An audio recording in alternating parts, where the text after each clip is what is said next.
Tug'ruqdan keyin nimalar aslo mumkin emas. Birinchidan, 1,5 oy davomida parli hammom qabul qilmang. Chunki bachadon o'z holatiga qaytmagan bo'ladi va qon ketib qolish xavfi ortadi.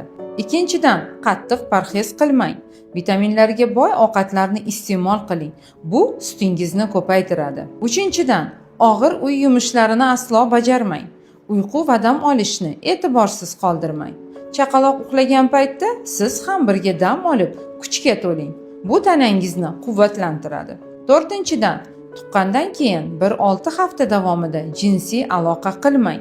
Bachadonga infeksiya tushish xavfi ortadi. Beshinchidan, kesircha kesish orqali tuqqandan keyin 1-6 hafta davomida korset kiyish yoki belni qattiq bog'lash aslo mumkin emas, chunki bu choq bitishiga zarar keltirishi mumkin. Tug'ruqdan keyin o'z salomatligingizga juda ham e'tiborli bo'ling, chunki siz keyingi homiladorlikka sog'lom tayyorlanishingiz lozim.